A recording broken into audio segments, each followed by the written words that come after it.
Hey loves, so the day has finally come for me to share my labor and delivery story. I'm very excited and I'm going to just jump straight in. So, 22nd of January, I woke up at 5:31 with a really kind of uncomfortable, crampy feeling in my stomach. When you research, some of the signs of labor, sometimes it says that you will feel kind of like a period-like cramp, and it was exactly that. So I was like, okay, checked my phone, saw it was 5:31, and then got up to use the bathroom as you do when you're pregnant, and then came back to bed and I just tried to go back to sleep. But a few minutes later, the same cramp came back and I was like, not comfortable. Then a few minutes after that, it came again, and a few minutes after that, it came again. So by this time, I'm like, what's going on? What is this feeling? And then I also had the urge to use the bathroom again. And I thought, this is strange. I know that pregnant women use the toilet a lot, but to go again in what was the space of, I'd say around about 15 to 20 minutes was just a little bit weird for me. So I went to the bathroom again, and this is when I realized that I had lost my bloody show, or I'd lost my mucus plug, as they call it. So I was just like, well, I've not bled throughout this whole pregnancy, so this must be the bloody show, the mucus plug, whatever you call it. So I came back to the bedroom and told my husband, listen, I think I'm having contractions. And he was like, oh my gosh, that's really cool. But just let's try to get some rest and we'll see how they progress. He was able to go back to sleep. I, on the other hand, could not. So I'm in bed and a few more contractions happen and I'm just like, listen, babes, you need to start timing this. So I kind of whipped out my phone, opened the pregnancy app and started to time my contractions. And guys, these contractions were coming every 5 to 6 minutes, like clockwork, lasting for 45 seconds. So hours fly by. I'm, just kind of going through the motions, trying to breathe through the contractions. This is where I will say, guys, the most helpful thing I did to prepare for labor was taking a specific hypnobirthing course. I know some people who haven't ever researched hypnobirthing may be like, what? That sounds very hippie-like, airy-fairy, hypnosis.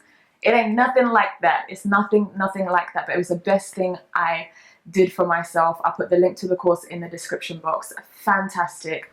And basically the two things I took from the course were the breathing techniques and the importance of positive affirmations. So as these contractions are happening from 5:31 onwards, I am just breathing in for 4, out for 8, as the course suggests. I'm breathing through these contractions and they're very uncomfortable, but they're not, kind of so bad that I'm screaming or, making sounds, groaning, nothing like that. So my husband goes downstairs, he's getting ready for work, and he's just like, so babe, what's the deal? Am I going to work or am I not? And I was just like, no, go to work. I might be experiencing these contractions for a while. I've heard that first-time mums are, in the process for a long time.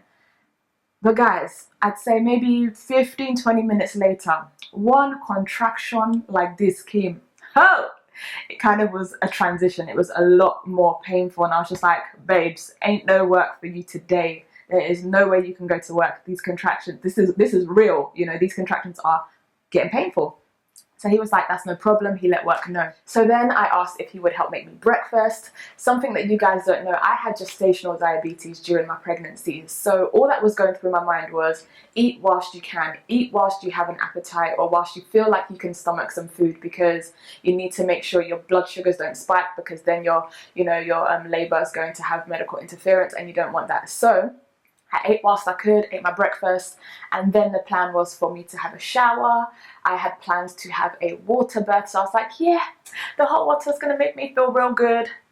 Guys, it was the most irritable shower I have taken to date. Okay, maybe not to date, because I had a cold shower in Nigeria and that was horrific, but it was really, really uncomfortable, and my plan to have a water birth literally went out of the window. I was like, I am not interested. I don't want no water birth. I need to get out of the shower. So I just got myself clean and then was out of the shower. My contractions were so uncomfortable at this point, guys. My husband had to cream my body. It was just really uncomfortable. So then we went downstairs and I thought, okay, you know what? My birthing ball has been a huge blessing during this pregnancy. So hopefully if I sit on it, I can, do some jiggling and the contractions won't be as bad. This birthing ball did nothing for me. It did nothing for me when I really needed it. I was just really uncomfortable, and the only position that worked for me, guys, was just sitting on our sofa and riding out these contractions and breathing through them. Now, a few things that I've missed. I was supposed to have my last midwife appointment that same morning at 10:40. So at around 10 o'clock, we called the midwives, and my husband told them, listen, she can't make it. We think she's in labor, she's having contractions. And they were so excited. They were so sweet, so sweet. And they basically said, well, make sure you call the labor line just to let them know, how you're getting on, let them know how far apart the contractions are, and they will advise you from there. So we called, and as expected, they were like, you're all right, you sound okay, because they asked to speak to the woman as well. They were like, you sound fine, you're doing good, call us when your contractions are every 5 minutes, but the key thing is lasting exactly a minute. So that's all we had our mind on. When they start lasting a minute and not 45 seconds, we need to call them back. So guys, from 5:31 to 2 p.m, I am just breathing through these contractions. But at 2 p.m, I was like to my husband, listen, it's time to call these people because the pain is on another level. I can't do this. It's really tough. We need to go to the hospital now, because if it gets any more painful and we're at home, I don't know how you're going to get me into the car. I don't know how I'm going to walk to the labor ward. I was like, we have to go now. So he got all our last minute things ready, and we were on our way at 2 o'clock. This was the worst car journey ever. I had horrific motion sickness, especially in my last trimester. So it's cold in London. We've got every window in that car wound down because I am hot. It's like I'm in an oven, and the wind is blowing, my hair is flying helter skelter, and I'm there just holding a tub of Vicks Vapor Rub and just sniffing it like a madwoman. I was like because that was the only thing that was helping my motion sickness. And then when the contractions would come, I was just gripping onto the car door, like literally. Honestly, I'm sure it was quite a sight for nearby drivers. Anyway, we arrive at the hospital, and the one thing you don't want to happen, the car park is full. It is full, chock-a-block full. But thank God, there was a car park for a supermarket next door. My husband was just like, I'll drop you off at the entrance, I'll go and park, and then, I'll meet you. And I was like, you say what? There is no way you're leaving me at the hospital entrance to kind of get through these contractions by myself. So we go to the car park together, and then we do the walk to the hospital. And honestly, for a normal person, it's like a 2-minute walk. It felt like it took 10 years. I was stopping, having contractions. People were asking, is she okay? People were like, oh, she's in labor. And I was just in a zone. I heard everything, but I was just focusing because, I just wanted to breathe through my contractions and not kind of be all over the place or screaming or anything, because at this stage they were really, really getting painful. So we get to the hospital, make our way up to the labour ward where I'm supposed to get checked, and something really nice happened. It was really special and just gave me that kind of, extra peace of mind you need when you're going through something like this that you've never experienced before. My auntie walks out of the lift as we're about to walk in, and it's because his wife had given birth the day before. So she saw us, she saw me bearing forward, having a contraction, and she was like, let me help you. She got under one arm, hubby got under the other arm, and they basically just both kind of helped me to get to the labour ward. So we get to the labour ward, they're really quick to check me, and I was checked at 2:48 p.m. And if anyone's wondering, how does she know all the times? I asked hubby to keep track of time. I kept asking what the time was. I'm sure my midwives were like, why is she constantly asking? And then I also asked the midwives to make notes of key moments. So 2:48, I get checked, and praise God, I am 4 to 5 centimeters. I was like, God, thank you. I'm so grateful, because we didn't live very close to the hospital. And so I thought to myself, if I get sent home, it's likely I have this baby at home, because, by the time you get home, contractions start happening. I've just heard so many stories where the people's contractions just kick off when they get home and they give birth at home. So I was just like, oh, God, I don't want that. And so that didn't happen. So after I'd been checked, the midwife asked me where I wanted to give birth, whether it was in the birthing centre, which was my initial plan, or on the labor ward. And at that point, guys, I couldn't give two flying monkeys. I was just like, wherever there's space, wherever there is space. So she was just like, okay, well, you know, there's definitely space on the labor ward, so let me just take you there. And I was like, that's fine. So we get checked in on the labor ward. I think it was about 3:10, 3:15, and I'm pretty much there. I change into the hospital gown because what I was wearing was a little bit too clingy. And why was I wearing bodycon? Why was I wearing bodycon?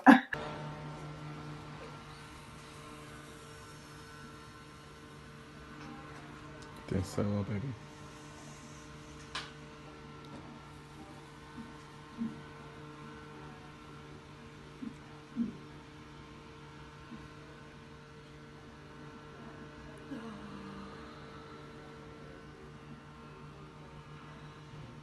So I change into the hospital gown. I felt really free and comfortable.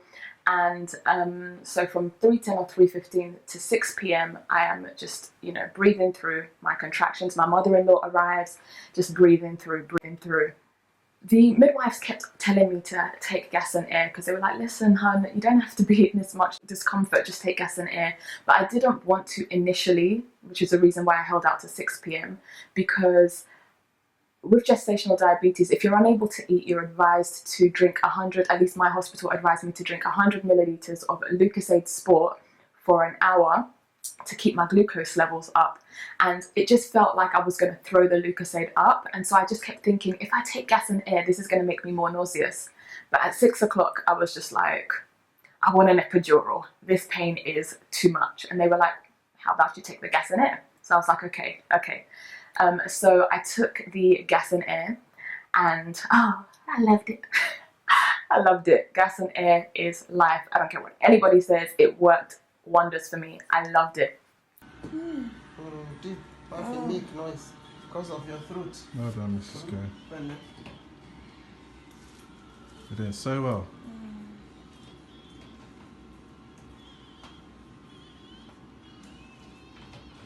Now, in my mind, my next check was at 6:48 because I don't know if it works like this in other countries, but to my knowledge, in the UK, you get checked every 4 hours and you don't get checked before 4 hours because of infection control. So all I had on my mind, guys, was first check 2:48, next check 6:48. So I kept asking, are you going to check me? Are you going to check me? And they were like, just wait, it's not time.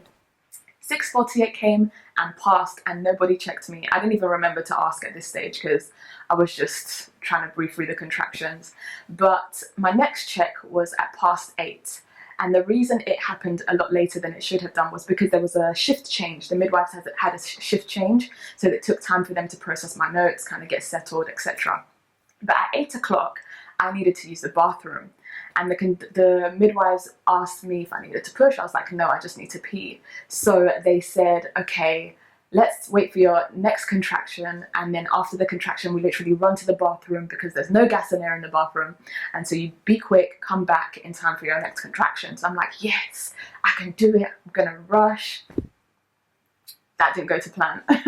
I got to the bathroom and it was as if my pee was just dropping like a tap that had not been fully closed. It was like drip, drop, drip, drop. Literally, when you needed to hurry up, it won't hurry up. So lo and behold, I had a contraction in the bathroom. But guys, this is where the story got very interesting. I was not in as much pain as I had been in previously. And I remember the midwife was just looking at me weird. And I was like, why is she looking at me weird? And she's just like, Fiona, you're having a contraction now, right? And I was like, yeah. She's just like, okay, but it's not as painful, right? And I was like, it's not too bad. So she was just like, okay, yeah, it's time for us to check you. Get back on the bed, let's check you. So they checked me, and guys, your girl was 10 centimeters. But of course, they had expected me to be in a lot more discomfort and pain for us of how far I had dilated. So they were just like, okay, we're just going to call a doctor in just to get a little bit of advice on what to do. We want you to start pushing, but it's just a bit interesting that your pain has reduced.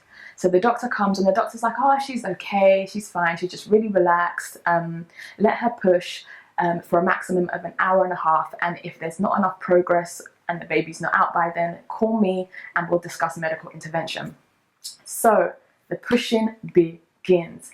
Ain't nobody told me how challenging this part would be. The pushing was so unbelievably challenging. It feels quite fresh in my brain just from thinking about how tough it was and how much mental strength it took. I felt like I was using every bit of life in me to push. What? It was hard. It was hard. So I'm pushing. My waters break, which was actually quite a nice feeling. I didn't expect it to be. It's just a warm ooze, just a gush. And I remember feeling a little bit of the pressure that I was feeling down there and being relieved. So that was kind of interesting. And then so I'm pushing, hour and a half. My husband's like, come on, babe, you're doing well. My mother-in-law is there with the fan because I stopped taking the gas and air at this point. She's like blowing the fan in my face, like, you're doing so good, come on. And push. Oh my gosh, it's hilarious. And I've got some clips I'm going to be inserting. I'm sure you may have seen some already, or maybe you wouldn't have, but yeah, you'll see some clips. And it just really was like a team effort. Good. Bit more, Fiona. Bit more. Well done. There we go. And again. Breathe Big in. breath, really Big push down. breath. Push down. Keep it going. Doing Keep so well. it going. That's it, fantastic. And again, pull your legs back with you. That's it. Well Keep done. it going. Bit more. But unfortunately, after an hour and a half, I am knackered, and baby girl, she's coming out and they can see, like a circle where there's her head and her hair, but she's just not coming out further than that. And by this time, I've been pushing, like I said, for an hour and a half. So the doctor comes back and the doctor's like, okay, let me check how you're pushing. And if you're pushing well, I'll give you an extra half an hour. So the doctor says she's happy with my pushing, and she lets me go on for an extra half an hour. Pushing, guys. Half an hour comes, it goes, and there's not enough progress. So it was 9:58 at this time when the doctor had come back. So just before half an hour, and the doctor says that the nurse should give me syntocinon. I think I've said that properly, but even if I haven't, it is a synthetic hormone, synthetic oxytocin, and it cranks your contractions all the way up, like 0 to 500. So the midwife gives me the injection of syntocinon, and I kid you not, zero exaggeration, within a few seconds, at least that's what it felt like, I went from the quiet, or groaning, hypnobirthing woman in labor to the screamer. What? I was like, ah! The pain was mad. That pain was mad. To think that some women get that at the point where they're not ready to push is beyond me. Like, huh? It was crazy. I felt like I went to a different world. I was just in a different place. The pain was unreal. It was unreal. My legs were shaking. I was shaking my legs because I just couldn't fathom the pain that I was in. So that was at 9:58 or 9:59 that I was given that. And this stuff is so powerful, guys, that from that time, 9:58 or 9:59 to 10:08, I pushed this little girl all the way out. Her head came out first, and then halfway through her head coming out, the midwives told me to pause, and I was like, what do you mean pause? My whole body is expelling something. I can't pause.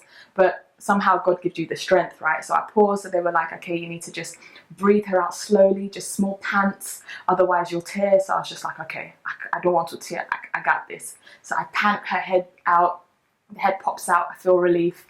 And then there's a clip, and I will insert this, and I say, which one's harder, the head or the body? And then you can hear like my mother-in-law laughing in the background, like, you've done the hardest part. When baby's body's going to come. Which one's easier? The body. Please. You've done the hardest. You've done the hardest. The hardest bit's done, Once the baby. head is out. Let her. And then 2 pushes later, her body came out, and yeah, she was born at 10:08, weighing 6 pounds, 6 ounces, with a head full of hair, which explains all the heartburn that I was asking you guys for advice on Instagram. And yeah, it was just a very euphoric, amazing moment. So that was pretty much it. I tore. I had a second degree tear. Did I feel it? No. You don't feel that happening. There's so much going on down there that that's the least of your worries. And then I had a tear on my labia. I think that's how you pronounce it. So yeah, that happened, and I was stitched up and it was fine.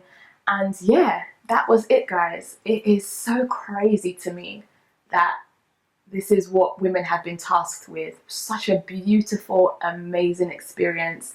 And I personally think that my experience was positive. I genuinely would do my labour and delivery again over doing 9 months of pregnancy. I kid you not. I guess because I felt quite sick during my pregnancy. So yeah, that is that. I hope you guys have been encouraged by my labour to know that, you know, it doesn't have to be horrible. You can have a positive labour. Hypnobirthing was a blessing for me. There were no kind of serious medical interventions, and yeah, I'm just so grateful to God. I'm so grateful. I'm so grateful. And that's pretty much it. I have so many videos coming now that I am settled as a mum. I'm almost 10 weeks postpartum. Back to work, back to filming, back to, you know, social media, and so excited to be. Thank you guys for all of the love, the unbelievable love and support. My Instagram mums, especially, you guys are the real MVPs. Oh my goodness, you guys have been so amazing. And I will stop blabbering on, and I will see you in my next video. Thank you so much for watching. Make sure you subscribe. Bye.